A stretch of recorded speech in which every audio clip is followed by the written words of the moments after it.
administration unveiled the biggest U.S. tax overhaul in 3 decades. Critics say that it favors cutting taxes for business and also the wealthy. Gary Cohn, the National Economic Council director, argued for the merits of the Trump tax plan on Squawk Box earlier today. Listen to what he had to say. Our tax plan will have enormous amount of growth in it. And I think you will understand that, and the guests on your show will understand. When we drive economic growth by bringing businesses back to America, by making our business tax system very competitive with the rest of the world, we think we can drive a lot of business back to America. We can drive jobs back to America, and we can make ourselves very competitive. All right, let's bring in David Stockman on the phone with reaction. He's the former Office of Management and Budget Director under President Reagan. He's also been very critical of the Trump administration. I'll start by saying the reaction from Wall Street to Cohn's comments were pretty positive, David. Well, of course they would be. That's pure Goldman Sachs baloney. This bill is first dead in the water. Second, it's an aspirational airball that punts on all the details that you would need to write a tax bill. They've wasted 9 months going nowhere. I counted it this morning. There's 1,500 words in the thing. I could have written that in an hour on January 20th. It's easy to say, here's $6 trillion worth of cuts in the corporate rate to 20% and pass through to 25 and 3 brackets and all the rest, but there's nothing in here that tells you how you're going to pay for it. Well, he said, wait a minute, he did say that economic growth was going to drive to pay for those tax cuts. So are you saying that that's false? Yeah, that's totally false, because the only cuts they're really doing in here, I just checked it out, for any family under $100,000 of income, which is 83% of all tax filers, there's 0 net tax cut in this bill. All of the cut would go to corporations. The fact is, the statutory rate is not causing jobs to go overseas. Apple has 1 million employees at Foxconn in China because they get paid $1 an hour, not because its statutory rate is 35% and its effective rate is 22%. On the other hand, Walmart will get a benefit because they have nowhere to go. They're a landlocked domestic company, but they're not going to create any more jobs. Retail is way overbuilt, as we know anyway. You'll just get somewhat higher after-tax income and maybe higher dividends in stock buybacks. So that's why Wall Street loves this.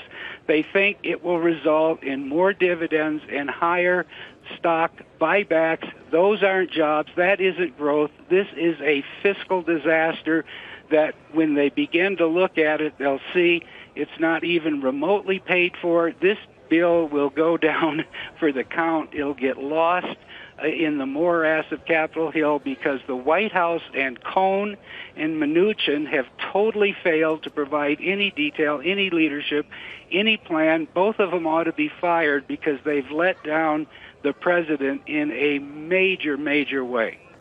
So the second piece of this, you're saying it will not create any jobs at all. How can you make that case when you put a stimulus in the economy? Of course, it's going to create job growth. This is a stimulus to Wall Street. This is a stimulus to stock buybacks and dividends. When you lower the statutory rate, if you do the analysis, do you think that Apple's going to bring back a lot of jobs from Foxconn in China to the United States because the statutory rate goes down? No, they're overseas, or all the other big international big cap companies are overseas because labor costs are lower. They want to be closer to raw materials or intermediate goods, or they have to be near end markets, or they have to have local content in order to satisfy host governments. There's lots of reasons why economic activity and jobs are overseas. Very few of them have to do with the statutory rate, and these big companies aren't paying it anyway. All right, Jim Murio is going to jump in with a question. David, those companies that have the scale of Apple, I agree with you 100%. Are you telling me that the thousands of medium to small-sized companies in this country aren't going to feel more relaxed paying a lower tax rate, and that's not going to promote expansions on those levels? No, there's already enough retail stores in America. They're not going to make any more stores. There's already enough trucking companies. No, every medium Every medium and small company in this country isn't a retail store. We're on the same page Well, wait there, a minute. correct? Yeah, well, how about letting me finish the point? I'm saying if you're running a trucking line, if you're running warehouses, if you got a construction company, there's nothing in this bill that's going to make more commercial construction, because we already have too many office buildings and retail stores and so forth. So if you go across the board for domestic landlocked companies that will get a benefit because of lower statutory rates, they're paying in the 30s, not in the teens like the big international companies. They'll have more after-tax income to pay themselves dividends or buy back their stock. There is no economic reason why they'll invest any more than they already have. David, let's turn the conversation a little bit towards the market. If you're expecting a correction, I'm wondering how much. And I will just point out the fact that since you've been coming on the show, you've been saying you expect a correction, and it hasn't happened. Well, there is a correction every 7 or 8 years. They tend to be anywhere from 40 to 70%. They happen when people say it's sunshine ahead in the March 2000 or in November 2007. This is a bubble created by the Fed. The Fed has finally recognized its own bubble. It's moved off to the sideline. It's told you we're going to start draining cash big time out of the bond market beginning next month. By a year from now, they'll be draining cash at a $600 billion annual rate. And if you don't think that will affect supply and demand, yield on fixed income, and therefore the whole value nexus all the way through to equities and risk assets, then I think you're basically denying Economics 101. We're heading for higher yields. We're heading for a huge reset of pricing in the risk markets that's been based on ultra-cheap yields that the central banks of the world created and that are now going to go away because they're telling you that they're done. Jeff Kilberg, question for David.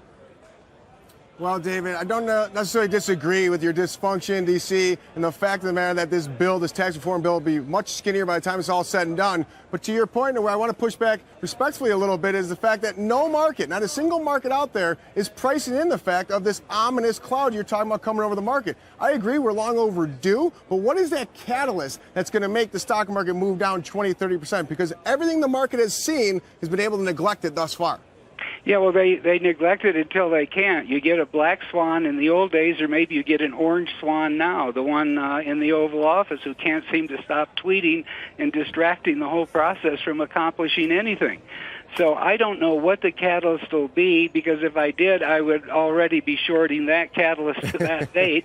But there is one. There is always one. This market at 24 times GAAP earnings, 21 times operating earnings, 100 months into a business expansion with the kind of troubles you have in Washington, central banks going to the sidelines, there's very little reward, and there's a heck of a lot of risk facing anybody who thinks it through. Now, if you're a day trader and you can keep your eye on the ball by the minute and the nanosecond, probably you want to stay in the market. Most people aren't. They have to work for a living. And if you have to work for a living, get out of the casino, because it's a dangerous